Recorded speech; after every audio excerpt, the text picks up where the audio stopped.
Good afternoon, I'm Denise Tan, and this is One News Now. President Bongbong Marcos clarified that the Maharlika Investment Fund will go on as planned this year. Marcos Jr. said the implementation of the MIF is merely postponed so it can be improved. He also denied that the suspension had something to do with concerns that Land Bank and DBP will fall short of their capital requirements after funding Maharlika. The concept of the Maharlika Fund as a sovereign fund or an investment fund, the concept remains a good one. And we are still committed to having it operational before the end of the year. So we should not misinterpret what we have done as somehow a judgment on the rightness or wrongness of the Maharlika Fund. On the contrary, we are just finding ways to make it as close to perfect and ideal as possible. The president is expected in Saudi Arabia today for the ASEAN Gulf Cooperation Council Summit. While it's not clear if he will promote the MIF there as originally planned, the chief executive said the summit is indispensable. This is the first interaction between ASEAN and the GCC, both of whom are very vibrant regions in terms of economic development for the globe. And that is why the Philippines needs to be part of that discussion. This summit will serve as an important platform for the Philippines to highlight the need for cooperation in energy and food security, logistics, supply chains, digital information, the free flow of goods, people, and services, as well as the enhancement and protection of the rights, of course, of our overseas workers. Moving on, PhilHealth has admitted that millions of members' data may have been leaked after initially downplaying the Medusa cyber attack.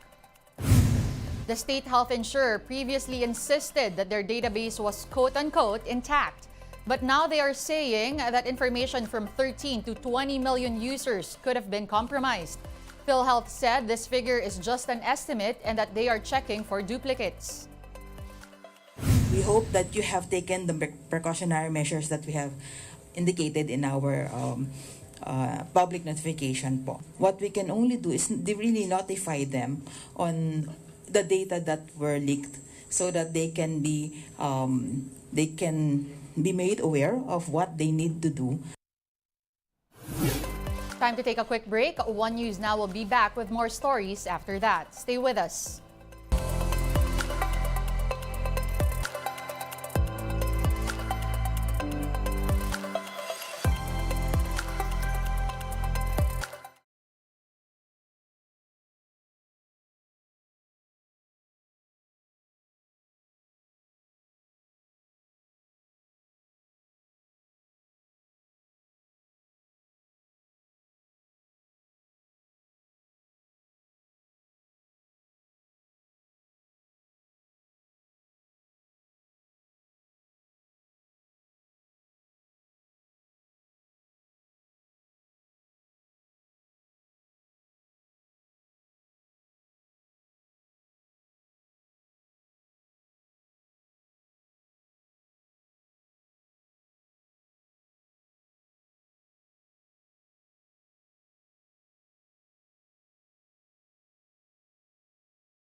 You're still watching One News Now. I'm Denise Tan.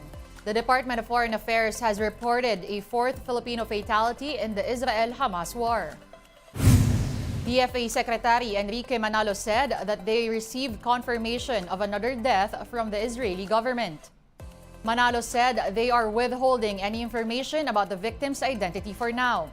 He also assured full government assistance to the family of the latest Filipino fatality.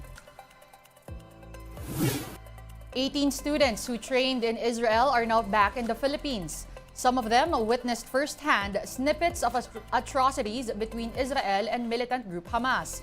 They recount their experience in this report by Rainiel Pawid. The city of Ashkelon in Israel is among those that suffered the most in the war between Hamas and Israeli forces. This is located near the Gaza Strip, which is the center of the conflict. Aside from overseas Filipino workers in Ashkelon, this group of agro-exchange students from Pampanga was also caught in the middle of the attacks. But on Tuesday, the 18 students were able to return safely to the Philippines. Though they are feeling relieved, the students admit that they were traumatized by strikes that they've witnessed in Ashkelon. Nabigla po kasi kami na holiday po yun sa Israel. Then binigla po nila kami na bombahin tapos lumuso po yung mga terrorists. Kaya po medyo takot din po kami during that time. Dahil dun po sa gera medyo na-trauma po kami. Halos lahat po sa amin dito nakakarinig lang po ng sound is parang napapraning na po kasi po dahil sa nangyari. Matthew says he almost lost hope of ever seeing his family again. Matthew's family is from Arayat, Pampanga. Actually po dumating po dun sa point na parang hinihintay na lang po namin na pasukin po nila kami kasi po yung mga terrorists po kalat na po malapit po actually dun sa area po namin kaya sobrang kabado na po kami that time. Another student, Aldrin, recalled feeling that he was on the brink of death at a bomb shelter, afraid that members of Hamas will invade the shelter. Talagang dinig po namin yung mga pagsabog and yung kita namin yung mga missiles na ayun, and hindi lang po yun, yung fear din ng terorista kasi pinapasok po talaga yung mga bahay para pumatay ng mga tao doon sa Israel. Pampanga PDRMO Chief Angie Blanco says they have put up a monitoring team for their kabalan left in Israel. Blanco said this was how they were able to locate the students. Pampanga is now conducting a post-war psychosocial intervention for the rescued students. Pero yung problema, no, pwede tayong magbigay ng post-traumatic stress debriefing. Makikita mo naman sa mukha nila eh. Oo. Parang shock pa sila. Importante yon. The LGU said they will also open up spots for the students to work as agriculture engineers in the province. Rainiel Pawid, We Are One News.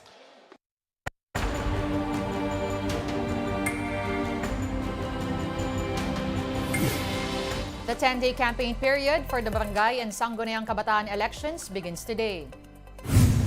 In Manila, supporters of different candidates put up campaign materials as soon as the clock struck 12 midnight. BSKE participants are making sure that their posters and tarpaulins are within the required sizes of the COMELEC and posted only in allowed areas. Some even played their campaign jingles while putting up materials for maximum exposure of their bets. This was also the scene in Quezon City. This group made sure that they're only putting up materials in common poster areas. Meantime, local police have tightened security measures at checkpoints. This early, some candidates are saying that the 10-day campaign period is not enough to woo voters. Meantime, 7,000 candidates have been given show-cause orders for premature campaigning. 200 of them have pending. These cases may be resolved by October 30. Again, Garcia reminded both candidates and voters to respect the campaign rules. Alam niyo po, sa pagsunod pong yan, mapapakita natin ang kahandaan natin na maging leader ng ating barangay. Sa pagsunod at pagtalima, pinapatunayan natin na meron tayong moral ascendancy doon sa mga makakapalang mukha at doon sa mga medyo mga pasaway at mga epal. One News Now will be back at 3:15 p.m. Join us again later. I'm Denise Tan. We are One News.